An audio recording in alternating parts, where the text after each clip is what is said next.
वाणी कांचन योग है, जीवन की जिनकी अपनी एक विशिष्ट शैली है, ऐसे सद्भाव, सौम्यता व माधुर्य से भरपूर माननीय श्रीमान सत्यनारायण जी कुमावत साहब को मैं आमंत्रित करती हूँ मंच पर कि वे अपने प्रबुद्ध बोधन के द्वारा हमारा मार्गदर्शन करें। आप शिक्षक को अपने घर से निरंतर आलोकित करते रहे हैं। सम्मानित कुमावत साहब। सर्वप्रथम मैं आपके हृदय में विराजमान उस परम पिता परमेश्वर को नमन करता हूँ। लॉयंस क्लब ब्यावर के 53वें पद स्थापन समारोह में उपस्थित श्रीमान अरविंद जी चतर साहब, ओपी सोमानी जी, वैभव जी तोसनीवाल, प्रवीण जी जैन, रवि जी झमर और इस कार्यक्रम में सभी पधारे हुए सदस्यगण, आप सबको मैं नमन करता हूं। हम सबका सौभाग्य है कि हमें मानव देह मिली है, मानव जीवन मिला है। ये हमारा प्रथम सौभाग्य है। इस ब्रह्मांड में, इस सृष्टि में कई प्रकार के जीव है, लेकिन सबसे अधिक शक्तिशाली, सामर्थ्यवान और जो दूसरों का सहयोगी बन सकता है वो मानव ही है। इसलिए हमारी सेवाओं के कारण से, हमारे पूर्व जन्म की साधना के कारण से हम सबको ये मानव जीवन मिला है। ये हमारा प्रथम सौभाग्य है। दूसरा सौभाग्य है हम सबका, हमारा जन्म उस धरती पर हुआ है जहां भगवान ने स्वयं अवतार लिया है, स्वयं भगवान चल करके आए हैं। ये वो धरा है जहां 24 तीर्थंकरों ने अवतरण लेकर के पूरे देश का मार्गदर्शन किया था। ये वो देश है जहां 500 तथागत बुद्धों ने इस देश में भ्रमण करते हुए, विहार करते हुए, गांव गली में जागरण करते हुए सेवा का बहुत बड़ा कार्य किया था। हमारा सौभाग्य है कि हमने उस देश में जन्म लिया है जिस देश ने डंके की चोट पर कहा सर्वे भवन्तु सुखिनः, एकमात्र देश है जिसने कहा सभी सुखी हो। हमारा सौभाग्य है कि हमने उस देश में जन्म लिया है जिसने पूरी पृथ्वी मां पर खड़े होकर के ये उद्घोष किया वसुधैव कुटुंबकम, ये पूरी पृथ्वी, पूरी धरती हमारा परिवार है। पूरा संसार को परिवार मानने वाला ये देश, उस देश में हमने जन्म लिया है। और इस देश से रिश्ता जोड़ते हुए हमारे वैदिक ऋषियों ने भी कहा, जब इस देश का नाम नहीं था तब पहली बार दुनिया में अथर्ववेद में अथर्वा ऋषि ने जब कहा माता भूमि पुत्रो अहम पृथिव्या, ये धरती मेरी मां है और मैं इसकी संतान हूं। ये दुनिया में इस धरती से रिश्ता जोड़ने वाला पहला उद्घोष था। तो हम जानते हैं इस देश को सर्वोच्च वरीयता भगवान श्री राम ने भी दी थी। जब उन्होंने कहा था अपि स्वर्णमयी लंका न मे रोचते लक्ष्मण, जननी जन्मभूमिश्च स्वर्गादपि गरीयसी। हे लक्ष्मण, मुझे सोने की लंका अच्छी नहीं लगती, मुझे तो मेरी मां और मेरी जन्मभूमि स्वर्ग से भी बढ़कर लगती है। हम ही नहीं, इस देश के बारे में अरब देश के बादशाह के राजकवि अस्माई मलिक कंसूरा अरबी भाषा में बोलते हैं, अये मुबारकल अर्जे योसे नोहा मिनल हिंदे फाराद कल्लाहु जिक्रतुन। इस अरबी भाषा का अर्थ होता है, हे हिंदुस्तान की भूमि तू धन्य है, क्योंकि सेवा का और ज्ञान का अवसर देने के लिए भगवान स्वयं तुझ पर चला आता है। मैं तुझे नमन करता हूं। ये अरब देश के बादशाह के राजकवि के वाक्य हैं। तो मोहम्मद साहब के चाचा उमर बिन हस्सान ने जब कहा इस देश के बारे में, ए खुदा सारी जिंदगी ले ले पर चंद लम्हे हिंद में बसर के लिए अता कर, ये वो धरती है जहां हम सब ने जन्म लिया है, हमारा सौभाग्य है दूसरा। और तीसरा सौभाग्य है हम ऐसे संगठन से जुड़े हैं जो सेवा का कार्य कर रहा है।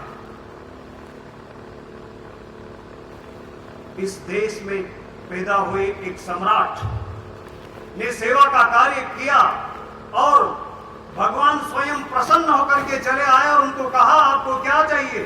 तब राजा रंती देव का उत्तर जो सेवा का कार्य कर रहे हैं उनके लिए प्रेरणादायी सिद्ध हो सकता है। तब राजा रंती देव ने कहा न तू कामये राज्यम न स्वर्गम न पुनर्भवम कामये दुख तप्ता नाम प्राणी नामार्ति नाशनम। हे भगवान, न तो मुझे राज्य चाहिए, न मुझे स्वर्ग चाहिए, न मुझे मोक्ष चाहिए। अगर आपको कुछ देना है तो मैं इन दुखी पीड़ित प्राणियों की सेवा कर सकूं, जिंदगी में ये अवसर जरूर देना, मुझे केवल इसके सिवाय कुछ भी नहीं चाहिए। इन पदों के लिए ठोकर मार देने वाले, मोक्ष तक की बड़े हमारे यहाँ जिसकी चर्चा होती है उसको भी ठोकर मार देने वाले राजा रंती देव ने सेवा को सबसे ऊपर रखा। हम सब सौभाग्यशाली हैं कि हम सब वो सेवा का कार्य कर रहे हैं। देह तो सबको मिलती है, जीवन सबको मिलता है, और इस देह की भूख प्यास मिटाने के लिए और एक अच्छा निवास बनाने के लिए और कुछ परिवार खड़ा करके उसके लिए पूरा जीवन लगा देने वाले लोग हमें मिलते हैं। लेकिन हम जैसे ज्येष्ठ और श्रेष्ठ लोग मेरे आंखों के सामने बैठे हैं जिन्होंने ये निर्णय किया है सेवा करने का, इसलिए मैं आप सबको नमन करता हूं, क्योंकि आपने उस सर्वश्रेष्ठ मार्ग को चुना है जिसको भगवान स्वयं चुनना चाहते हैं। भगवान ने स्वयं जिस सेवा के कार्य को लक्ष्य बनाया उसको आप सब ने चुना है। लेकिन आज के इस वातावरण में बहुत बड़ी आवश्यकता है। जब इस देश में 33% लोग घरों में भूखे सो जाते हैं। 1990 की बात है, मैं नागपुर जा रहा था, ट्रेन में हम कुछ लोग बैठे थे। हमने कचौरी समोसे कुछ खाए और खाने के बाद जो दोने होते हैं, पात्र होते हैं, हमने उनको फेंका ट्रेन के डिब्बे से। जैसे ही हमने फेंका, छोटे छोटे बच्चे उन दोनों को, उन पात्रों को उठाने के लिए दौड़ पड़े और उठा करके वो उस हमारी झूठन को मुंह से लगा रहे थे। तब मेरे साथ बैठे हुए कुछ लोगों को मैंने कहा, देखिए हिंदुस्तान में कुछ लोग ऐसा जीवन भी जी रहे हैं। 1990 में जब पहली बार मेरी सरकारी नौकरी लगी तो ये दृश्य देखा और मन में एक वेदना और संवेदनशीलता पैदा हुई। मैंने 2 साल के लिए मेरी सरकारी नौकरी को ठोकर मार दी और हम ऐसे 75 लोग डूंगरपुर बांसवाड़ा के उस क्षेत्र में गए और 2 साल तक हम घर पर वापस नहीं आए एक भी दिन। और जब हम कार्य कर रहे थे, हमारे में से एक बहन जो डॉक्टर थी, वो डॉक्टर ने अपना जब संस्मरण सुनाया बांसवाड़ा का, तो सेवा में संवेदनशीलता कैसी होनी चाहिए और सेवा की कितनी आवश्यकता है, तब हमें अनुभूति हुई। एक घर में गई हो, वहां डूंगरपुर बांसवाड़ा में जाएंगे तो पूरा गांव एक साथ नहीं होता है, कुछ झोपड़ियां होती है, कुछ उस जगह पर, कुछ उस जगह पर एक 2 घर होते हैं। ऐसे उसने घर का संस्मरण हमें सुनाया तो जमीन खिसक गई पैरों के नीचे से। माताएं बहनें यहां बैठी हैं। उसने निर्णय किया था कि पूरे क्षेत्र की महिलाओं की हमें मीटिंग लेनी है, बैठक लेनी, ताकि उनके अंदर कुछ जागृति आए, स्वास्थ्य के प्रति और कुछ जागरूकता आए। इसलिए वो गई थी बुलाने के लिए। एक घर में गई तो एक महिला बाहर आई। उसने कहा आपके घर में और कौन है? उसने कहा मेरी बहू है। आपकी बहू को भी लेकर आइए। तो उस महिला ने कहा वह नहीं आ सकती। क्यों नहीं आ सकती? मौन हो गई। फिर उसने पूछा क्यों नहीं आ सकती? आपकी बहू तकलीफ में है, बीमार है, क्या कारण है? तब उस महिला ने कहा हम दोनों के बीच में पहनने के लिए केवल एक ड्रेस है। जब मैं बाहर आती हूँ तो मैं पहनती हूँ, जब वो बाहर आती है तो मैं अंदर रहती हूँ और वो बाहर आती है, इसलिए वो नहीं आ सकती। इस देश के अंदर आज भी कई घरों में ऐसी स्थितियां दिखाई दे सकती है जहां लोगों के पास हजारों की संख्या में साड़ियां हो सकती है, कई प्रकार के वस्त्र हो सकते हैं, लेकिन इंतजार कर रही है वो झोपड़ियां आज भी जहां इस तरह के लोग निवास करते हैं। ये सोचने और विचारने का समय है।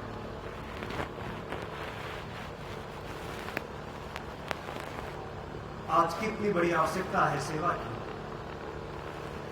लेकिन सेवा की संवेदनशीलता, सेवा का ये भाव क्या केवल कुछ लोगों तक सीमित होकर के काम चल जाएगा? क्या कुछ लोग पद लेकर के कार्य करेंगे, उससे क्या संपूर्ण समाज की सेवा संभव हो सकेगी?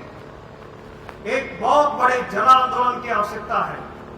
आज बहुत बड़े विराट समूह को जोड़ करके लेकर चलने की आवश्यकता है, और सबसे पहली शुरुआत हमें अपने परिवार से करनी होगी। भारत जगत गुरु इसलिए था क्योंकि इस देश में एक इकाई ऐसी थी जहां से निकल करके कोई भी व्यक्ति जब जाता था तो एक महान व्यक्ति के रूप में खड़ा होकर के जाता था। वह इकाई थी इस देश में चलने वाला परिवार। परिवार जब तक ताकतवर थे, संस्कार देने वाली संस्थाओं के रूप में कार्य कर रहे थे। परिवार में जब संस्कार देने की नियमित परंपरा और व्यवस्थाएं पद्धतियां चल रही थी, तब तक हिंदुस्तान दुनिया का नेतृत्व कर रहा था। दुनिया का नेतृत्व करने की ताकत हिंदुस्तान के पास इसलिए आई क्योंकि उन परिवारों में वो संस्कार दिए जा रहे थे। लेकिन काल के प्रवाह के साथ हिंदुस्तान कमजोर हुआ। कमजोर होने का सबसे बड़ा कारण है उसके परिवार नाम की इकाई का क्षरण हो जाना, विकृत हो जाना, कमजोर हो जाना। आज बहुत बड़ी आवश्यकता है फिर से उस इकाई को खड़ा करने की,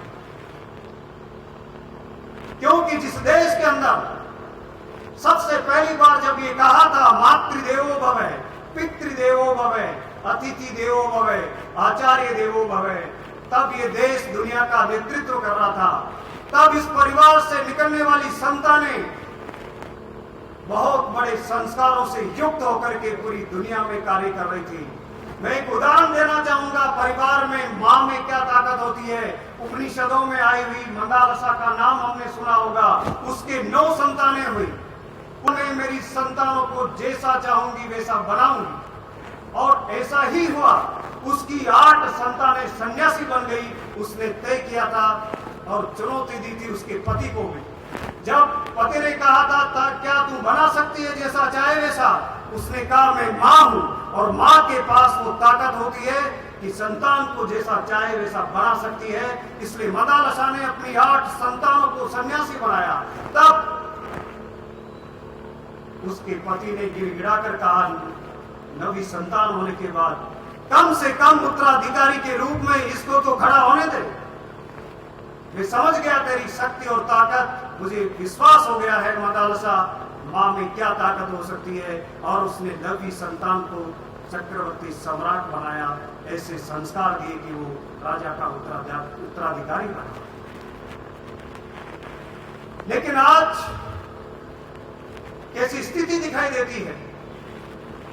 6 महीने पहले मैं जब छत्तीसगढ़ की राजधानी रायपुर में गया था, तब वहां के अखबार में एक घटना बढ़ रहा था, सच्ची घटना। संस्कार कहां चले गए, कैसे दिए जा रहे हैं, कौन दे रहा है, कौन नहीं दे रहा है। एक झुग्गी झोपड़ी की कहानी है, सच्ची घटना है। झुग्गी झोपड़ी में रहने वाला एक व्यक्ति जो ऑटो ड्राइवर था, उसकी मौत हो गई।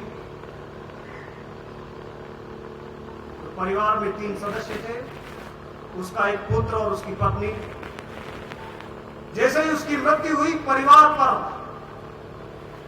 बहुत बड़ा प्रहार हुआ, संकट आया, आजीविका के संकट पैदा हो गए महिला के सामने। तब उसने निर्णय किया कि इस मोहल्ले में जाकर के जो अच्छे बड़े लोग हैं उनके घरों में मैं सफाई करूंगी, बर्तन साफ करूंगी, और ऐसा करके वो अपनी आजीविका चलाने लगी।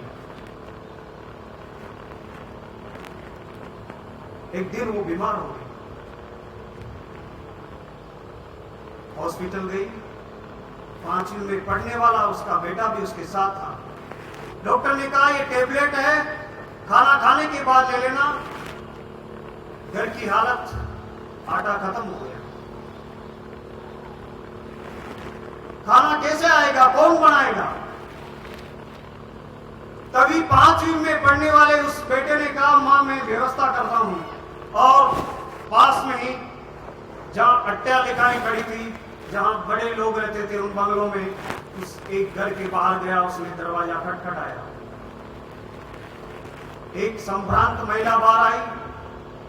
उसने कहा क्या चाहिए? बच्चे ने कहा आपका ये बगीचा है ना, इसको मैं साफ करना चाहता हूं, कल आना, आज समय नहीं है। उसने कहा नहीं करने दो मम्मी, करने दो मम्मी शब्द बोला। जब गिर गिराया तो उसने कहा चलो क्या चाहिए तेरे को? उसने कहा आप भोजन का एक टिफिन दे देना मेरे को, बस और कुछ नहीं चाहिए। 3 घंटे लगाए उसने, पूरा जो उद्यान था, बगीचा था, उसको साफ कर दिया, सुंदर बना दिया। और उसके बाद आया तो उस महिला ने कहा बेटो भोजन कर लो। उसने कहा नहीं मुझे नहीं करना, मुझे घर पर ले जाना है। किसमें चाहिए, घर पर क्यों ले जाना है? उसने कहा मेरी मां बीमार है, डॉक्टर ने कहा भूखे पेट मत टेबलेट लेना, खाना खाने के बाद लेना, उसको खाना खिलाऊंगा तब मेरी मां टेबलेट लेगी और ठीक हो सकेगी। उस महिला की जमीन की सकी, क्योंकि उसके स्वयं के बेटे अमेरिका में रहते हैं, लेकिन साल में 3-4 बार कभी कभार जब वो फोन पर बात करती है तब वो बात कर लेते होंगे। उसने कहा मेरी जिंदगी में जब मैं बीमार हुई तो कभी किसी ने पूछताछ नहीं की, मेरी संतानों को जिनके लिए मैंने रात दिन कर दिया, कभी उन्होंने ये पूछा तक नहीं मां तेरी हालत क्या है। बेट इस मां को धन्यवाद देना चाहती हूं जिसने झुग्गी झोंपड़ी में भी 5वीं में पढ़ने वाले बेटे को ऐसे संस्कार दिए हैं, जो मां की सेवा के लिए तैयार होकर के कह रहा है मुझे मेरी मां को खाना खिलाना है।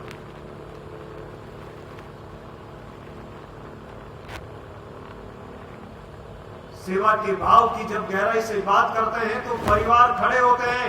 केवल जरूरी नहीं है कि परिवार, गरीबों में ऐसे लोग मिलेंगे जिनके पास हृदय और दिल है। मुंबई की सच्ची घटना बता रहा हूं। सब्जी मंडी के अंदर एक महिला आई, उसने फलों की टोकरियां खरीदी और खरीद करके अपनी गाड़ी में रखने जा रही थी। तभी एक महिला दौड़ करके आई, उसने कहा मुझे भी कुछ फल दे दीजिए। और जब उसने सारी बात बताई तो उस महिला को दया आ गई, तो उसने एक टोकरी दे दी। कहां रहती हो? उसने कहा ये फल मंडी, इसके पीछे झुग्गी झोंपड़ी, इसमें मैं निवास करती हूं। उस महिला ने सोचा ये पूरा फल की टोकरी ले जाकर क्या करेंगे। उसी रास्ते से वो गाड़ी लेकर के चली। आगे वो महिला थी, झुग्गी झोंपड़ियां पास में थी। जाकर के क्या देखा उसने, उन झुग्गी झोंपड़ियों में जो जितनी झुग्गी झोंपड़ियां थी, वो उस महिला ने जाकर के पूरे मोहल्ले में आवाज लगाई, अरे बच्चों आओ, मैं तुम्हारे लिए आज फल लेकर के आए हूं। उस महिला ने देखा वो चाहती तो केवल अपनी झुग्गी के बच्चों को जाकर के खिला सकती थी, लेकिन उसने पूरी झुग्गी के बच्चों को खिलाया। जो बड़ी मुश्किल से फल मिले थे उसको केवल अपने घर में सजो करके नहीं रखा, क्योंकि गरीब होते हुए भी उसका दिल इतना बड़ा था कि वो बांट करके सबको खिलाना जानती थी। ये संस्कार परिवारों में आने चाहिए।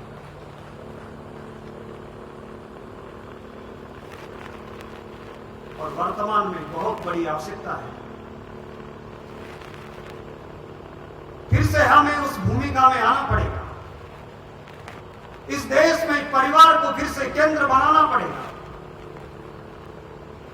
नहीं तो तथाकथित पढ़े लिखे लोग आईएएस ऑफिसर तक को समझ नहीं होती, अपनी संतान को ठीक से शिक्षा नहीं दे पाते हैं, संस्कार नहीं होते हैं। गांव के एक अनपढ़ ग्वाले में भी वो संस्कार होते हैं। ये सच्ची घटना है। चित्तौड़गढ़ के जिला कलेक्टर डॉक्टर सुमित शर्मा अपने परिवार को लेकर के रविवार के दिन बच्चों को घुमाने के लिए निकले, तो जंगल में जाने के बाद एक कुआं दिखाई दिया। उस कुएं में पेड़ था और पेड़ के ऊपर भैया ने घोंसले बना रखे थे। भैया जानते हम बहुत सुंदर घोंसले होते हैं, उसने घोंसले बना रखे थे, सुंदर लग रहे थे। तभी कलेक्टर के बच्चों ने कहा ये घोंसले बहुत अच्छे हैं, हमें चाहिए। गाड़ी रोक दी गई और कलेक्टर साहब रुके, अपनी पत्नी के साथ, अपने पुत्री और पुत्र के साथ कुएं के पास गाड़ी जाकर के रोकी। उन बोतल लेकर के उन घोंसलों को ला नहीं सकते थे, थोड़े दूर थे, कुएं में लटके हुए थे। तभी एक बच्चा जो गाय चरा रहा था, गांव का बच्चा था, उसको आवाज लगाई। उसने कहा भैया इधर आ। दौड़ करके आया। उन्होंने कहा तेरे को 50 रुपए दूंगा, इसमें से 2 घोंसले निकाल करके मुझे दे, हमारे बच्चों के लिए चाहिए। गांव के अनपढ़ गंवार उस वाले का जवाब था, साहब मैं ये घोंसले आपको तोड़ करके नहीं दे सकता, इनमें भी एक परिवार रहता है, वो कहां रहेंगे कल जब मैं तोड़ दूंगा तो वो चिड़िया आकर के अपने बच्चों को कहां ढूंढेगी, मैं नहीं दे सकता। उसने मना कर दिया। 50 रुपए उसके लिए बहुत बड़ी बात हो सकती थी। इस देश के एक IAS ऑफिसर को ये समझ में नहीं आता कि ये भी किसी का घर होगा, यहां भी कोई कुछ रहता होगा, ये संवेदनशीलता उसमें भी नहीं है। लेकिन गांव के ग्वाले में भी वो संवेदनशीलता दिखाई देती है। ये परिवार में दिए हुए संस्कारों का परिणाम है। अगर संस्कार कहीं चले गए, ईंट पत्थरों के बनी हुई अट्टालिकाएं इस देश को कभी परम वैभव पर नहीं ले जा सकती। ये चमकती हुई सड़कें इस देश को कभी आगे नहीं बढ़ा सकेगी। इस देश में बड़े बड़े कल कारखाने खड़े करने से ये देश फिर से खड़ा नहीं हो सकेगा। ये विकास का एक हिस्सा हो सकता है, लेकिन देश के आधे विकास का हिस्सा संस्कार है। क्या करेंगे उन अट्टालिकाओं का, क्या करेंगे उन सड़कों का, क्या करेंगे भव्य उन देखते हुए उन दृश्यों का जहां संस्कार विहीन दृश्य दिखाई देगा, एक खोखली विकास की धारा बहती हुई दिखाई देगी। अगर वो रहेगी जो आज अमेरिका तड़प रहा है, वहां सब कुछ है लेकिन लोगों को नींद नहीं आती है, नींद की गोलियां खा करके उनको रात बितानी पड़ती है। सब कुछ है, धन वैभव सब कुछ मिल गया, लेकिन एक बात अंदर से चली गई है, वो संस्कारों की है जो अंदर से कचोटते रहती है। और आज बहुत बड़ी आवश्यकता है ऐसे परिवार फिर से खड़े किए जाए। लेकिन क्या परिवार ऐसे ही खड़े हो जाएंगे? परिवार को खड़ा करने के लिए परिवार में एक व्यक्ति को केंद्र बिंदु बनना पड़ेगा, एक व्यक्ति को केंद्र बनना पड़ेगा, एक व्यक्ति को बीज बनना पड़ेगा। और बीज का स्वभाव होता है, जब वो जमीन में गिरता है तो अपने आप को पूरा मिटा देता है, तब जाकर के उसमें से कुछ प्रस्फुटन होता है, कुछ निकल पाता है। अगर बीज अपने को बचाए तो उसमें से कोई भी अंकुरण नहीं फूट सकेगा। इसलिए एक बीज का भाव जैसा एक व्यक्ति परिवार में जरूर चाहिए।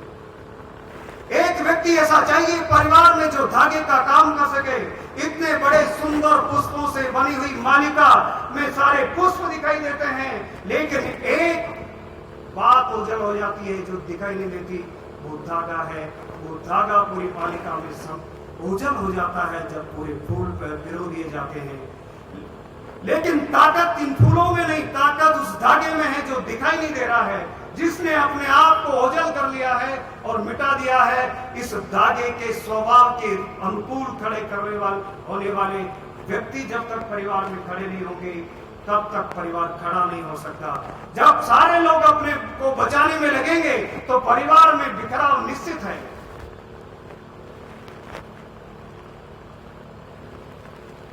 कई उदाहरण ऐसे हो सकते हैं, लेकिन आज इस अवसर पर जो निश्चित समय हमारे पास उपलब्ध है, उस विषय में मैं विषय को समेटते हुए आगे की चर्चा करना चाहूंगा।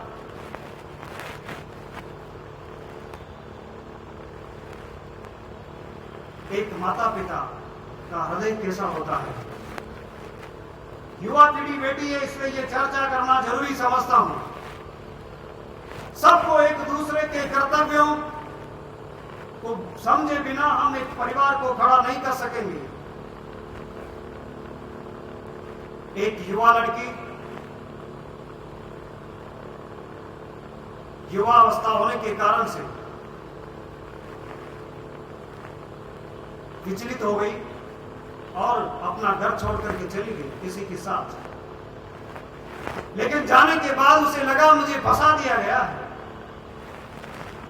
दुखी और परेशान हुई, तब उसको अपने माता और पिता बहुत याद आए। एक दिन चंगुल से छूट करके वो चली आई। रात का अंधेरा था, रात की 1 बजे अपने घर पहुंची। तब उसने अपने घर का दरवाजा खुला देखा। दरवाजा खुला हुआ था। उसने सोचा शायद 1 बजे मैं आई हूं तो हमारे घर में कोई अनहोनी हो गई है। ऐसा लगता है कभी हमारे घर का दरवाजा ऐसे खुला रहता नहीं। तो उसके मुंह से अचानक ही निकल गया मां। जैसे ही मां शब्द निकला, मां दरवाजे के पास ही सो रही थी। वो दौड़ करके देखा बेटी की आवाज आई है। बेटी ने देखा, लेकिन उस बेटी ने निर्णय किया था कि मैं एक बार मेरे माता पिता से मिल करके केवल दूर से देख लूंगी उनको, और निर्णय किया था मुझे फांसी पर लटकना है, क्योंकि मैंने जो कार्य किया है मेरे माता पिता के सामने नहीं जा सकती। ऐसा सोच करके वो गई थी। लेकिन जैसे ही मां मिली, मां ने लगा लिया हृदय पर। बेटी ने पूछा, मां दरवाजा खुला क्यों था? मां ने कहा था मुझे विश्वास था मेरी बेटी जरूर आएगी, इसलिए मैं तेरे लिए दरवाजा जब तक इंतजार कर रही थी, इसलिए ये दरवाजा कई दिनों से ऐसे ही खुला रखते हैं हम लोग। युवा पीढ़ी को समझना होगा माता पिता की क्या तड़फन होती है जब हम थोड़े से भी दूर चले जाते हैं। कोई बेटा, कोई संतान चली जाती है मां से दूर, तो मां की नींद चली जाती है। कई रातें मां करवट बदलती रहती है। उसको अपनी संतान की पीड़ा, वेदना ये 24 घंटे दिखाई देती है, महसूस होती है। लेकिन संस्कार नहीं होने के कारण से कभी कभी ऐसे दृश्य उपस्थित होते हैं। इसी कारण से तो कभी किसी मां ने पढ़ा लिखा करके भेज दिया बेटे को अमेरिका में, और एक मां दिल्ली जैसे शहर में अकेली रहती है, और एक साल में 1-2 बार कभी बेटा आता तो बातचीत होती है, और माँ के यहाँ फोन रख दिया था, कभी कभार बात हो जाती। हमने अखबार में पढ़ा, आप सब ने भी पढ़ा होगा, वो माँ टेलीफोन करने के लिए, बात करने के लिए, अपने पुत्र से बात करने के लिए गई, अटैक आ गया उसको, और वो टेलीफोन के यहाँ ऐसे ही रह गई। 1 साल बाद बात नहीं हो पाई। उस बेटे ने कॉल नहीं किया, पूछा तक नहीं। 1 साल बाद जब आया तो अंदर से दरवाजा बंद था, और जाकर के देखा तोड़ा गया गेट, तो माँ फोन को हाथ में ले उसके कंकाल बचे थे, जो शायद बेटे से बात करने गई थी, लेकिन वहीं रह गई। बेटा 1 साल बाद माँ की आकर के इस स्थिति देखता है। क्या कमी रह गई? एक माँ को इस स्थिति में गुजरना पड़ता है। सूरत की घटना जहाँ से 4 मंजिल ऊपर से एक प्रोफेसर बेटा अपनी माँ को धक्का इसलिए लगा देता है कि वो सेवा नहीं कर पा रहा है। क्या इस देश के पढ़े लिखे लोगों में जो ये स्थितियां दिखाई दे रही है, क्या इस देश के लिए शुभ संकेत है? फिर से इस भूमिका को ठीक करने के लिए कई प्रकार के प्रयोग हमें करने पड़ेंगे। हम कर सकते हैं। सेवा कोई पैसों से ही होती है, जरूरी नहीं है। सेवा घर परिवार में हम सब मिलकर के कैसे कर सकते हैं? मैं एक सच्ची घटना का संस्मरण इसलिए कहना चाहूंगा आज के दिन, क्योंकि वो परिवार को दिशा देने वाला विषय है। कैंसर से पीड़ित पिताजी पैरालिसिस में आ गए। तभी आप जैसे जो लॉयंस क्लब में काम करते हैं, ऐसे श्रेष्ठ व्यक्ति से मिला होगा, तब उस पुत्र को सलाह दी किसी ने, चतर साहब जैसे व्यक्ति ने, जो यहाँ बैठे हैं, जिनका बहुत अच्छा आज मैंने देखा मोटिवेशन आप सबको दिया, जिनका जीवन प्रेरणादायी है और जो सेवा में लगे रहते हैं इस अवस्था में भी। उस बेटे को कहा, बेटे अब हम, क्योंकि उसने आकर के कहा मैं सेवा नहीं कर सकता, कैंसर में, पैरालिसिस में, ऐसे वैसे, उसने कहा क्या एक काम कर सकता है, प्रतिदिन जाकर के तो उनके सामने भगवान की जो तस्वीर लगी हुई है वहां प्रार्थना करेगा, क्योंकि पिताजी बोल नहीं सकते, पैरालिसिस में सुन तो सकते हैं। प्रार्थना करना कि ईश्वर मेरे पिताजी को ठीक कर। उसके बाद प्रेम से उनको चूमना और यूं कहना केवल एक वाक्य, आई लव यू पापा, एक शब्द रोज बोलना, उनके पास जाना। वो बोलता रहा और एक दिन उसका जन्म दिवस आया। उस जन्मदिन के दिन उसने फिर से वही दोहराया। पिता को पता लग गया था मेरे बेटे का जन्म दिवस है। प्रार्थना में इस गहरे हृदय से जुड़ी हुई सेवा की ताकत समझ लीजिए। उस बेटे की साधना सफल हुई और जैसे ही उसने वो दोहराया, उसके पिता का हाथ कांपने लगा। हाथ उसके सिर पर आ गया जो पैरालिसिस में था, और पिता के मुंह से निकल पड़ा, बेटा आई लव यू। ये सेवा की ताकत है। एक बेटा भी अपने पिता को, एक मरीज को केवल हॉस्पिटल में जाकर के केवल प्रेम भरे 2 शब्द उसको ठीक कर सकते हैं। किसी गांव और गली में रहने वाले किसी गरीब के पास जाकर के केवल सिर पर हाथ रख देना और उसके तकलीफ को पूछ लेना भी उसको बहुत बड़ी ताकत दे सकता है। बहुत सारे लोग हैं जिनको पैसा नहीं चाहिए, उनको प्रेम चाहिए, उनको एक सच्चा स्नेह चाहिए, क्योंकि वो नहीं मिल रहा है। आज भी फुटपाथ पर रहने वाले व्यक्तियों को जाकर के केवल पुचकार के बात कर लेने से भी वो शक्ति मिल सकती है उनको। ऐसे कई सेवा के कार्य कर सकते हैं हम। और आज इस अवसर पर परिवार को एक महान इकाई बना करके फिर से हम अपने परिवार की इकाई को खड़ा करेंगे। उसके लिए कुछ प्रयोग हम कर सकते हैं। हम क्या प्रतिदिन 15 मिनट के लिए सब लोग एक साथ बैठ करके कुछ बात कर सकते हैं, खाना खा सकते हैं, प्रार्थना कर सकते हैं, भजन कर सकते हैं। ये बीच में से निकल गया है। आज कोई भी आता है, ऑफिस से आ रहे हैं, तुरंत अपने कमरे में चले गए, लड़का लड़की अपने रूम में चले गए। सब कभी कभी तो ऐसा लगता है। एक मेरा दोस्त है जो सीए हो गया और वो बड़ी एयरटेल में काम कर रहा था, सीनियर मैनेजर हो गया। जब वो मिला तो मैंने कहा क्या हालचाल तेरे परिवार के? उसने कहा मैं सुबह जब 7 बजे घर से निकलता हूं तो मेरे बेटे और बेटी सोए रहते हैं, और जब मैं रात को 11 बजे आता हूं तो मुझे सोए हुए मिलते हैं। मेरे बेटे बेटियों से मैं केवल संडे के दिन मिल पाता हूं, 7 दिन में मिल पाता हूं। जो एक पिता की हालत ऐसे हो रही है कि अपनी स्वयं की संतान पे घर आकर के भी वो 7 दिन में एक बार मिल पा रहा है। तब कैसे परिवार खड़ा होगा, कैसी संतानें खड़ा होगी।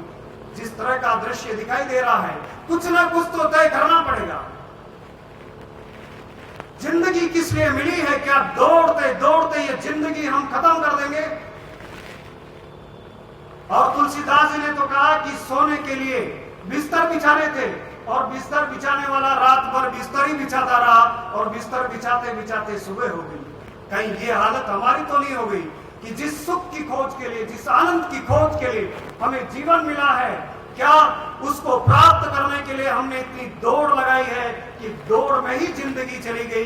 वो आनंद और सुख तो मरते समय याद आया कि कुछ मिला नहीं। मरते समय आंखों के सामने वो दृश्य दिखाई देता है, हम क्या छोड़ करके जा रहे हैं, पीछे कौन खड़े हैं। इतना सब कुछ खड़ा करने के बाद भी क्या वो मिल सका जो हमें मिलना चाहिए था? हमें तय करना पड़ेगा हमारी जिंदगी का लक्ष्य क्या है। इसलिए एक दिन ऐसा तय करिए कि मोबाइल फ्री डे रखेंगे आज परिवार के लिए। बंद कर दीजिए स्विच ऑफ करके मोबाइल को, और कहिए आज पूरा परिवार बिना किसी मोबाइल के, बिना इन सब के हम साथ में चलेंगे, खेलेंगे, कूदेंगे, खाएंगे, कई स्थान पर जाएंगे। केवल महीने में एक दिन भी हमने तय किया, और हमने अपनी संतानों की बात भी सुनी और संतानों को भी कुछ समय देकर के समझाया, तो समझ लीजिए कुछ संस्कार जरूर आना शुरू होंगे। हमें कुछ तो सोचना पड़ेगा, कुछ तो दृढ़ निश्चय करना पड़ेगा। नहीं तो कभी कभी लगता है एक परिवार में 10 मेंबर एक साथ बैठे और सब अकेले हैं, क्योंकि सब अपना अपना मोबाइल खोल करके बैठे हैं, अपना सेल फोन लेकर के बैठे हैं। वो दूर से बैठे, दूर कई किलोमीटर, हजारों किलोमीटर बैठे हुए व्यक्ति से तो चैटिंग कर रहे हैं, लेकिन पास में बैठे हुए व्यक्ति से बात के लिए समय नहीं निकाल रहे हैं, उनके पास समय नहीं है। इसलिए हमारे देश में परिवारों का क्षरण हो रहा है। और समझ लीजिए, आज जो कुछ भी दिखाई दे रहा है, राजनीति के कारण से या बड़े बड़े विकास के नारों से या बहुत बड़ा कुछ कर देने से, अट्टालिकाएं खड़ी कर देने से देश का विकास नहीं हो सकेगा। देश के विकास का आधार स्तंभ और नींव इस देश के परिवार है, और परिवार जब अपने घरों से ऐसी संतानें निकालेंगे तब संवेदनशील लोग निकलेंगे जो किसी गरीब के आंसू पोंछेंगे।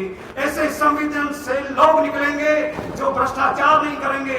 उन घरों से ऐसी संतानें निकलेगी जो देश के कोने कोने में जाकर के अपना जीवन सेवा के लिए समर्पित करेगी, और तभी जाकर के ये देश खड़ा हो सकता है, फिर से जगत गुरु बन सकता है।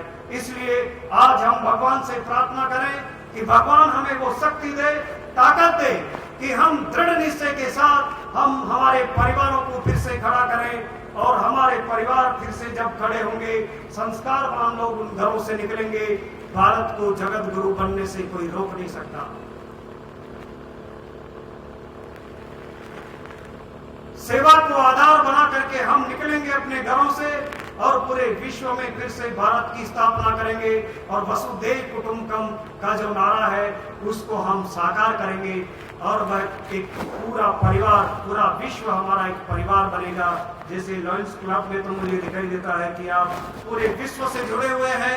पूरे विश्व में इस क्लब के आपस में संगठन है, अभी आपने बोला था 14 लाख से ऊपर सदस्य हैं, 210 देशों में आपका काम चल रहा है, और 160 ऐसे आपने इसके हिस्से बढ़ा रखे हैं। यहाँ भी आपका एक डिस्ट्रिक्ट होता है जो 4-5 संभागों को मिलकर के बनता है।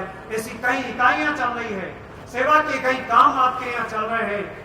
मैं ईश्वर से प्रार्थना करता हूँ कि आप सबको वो ताकत दे कि आप और हम सब मिलकर के उन अभावग्रस्त, पीड़ित और दुखी लोगों के आंसू पहुंच सके, और हम सेवा का कार्य करते हुए सोचे कि हम उन पर कोई एहसान नहीं कर रहे हैं।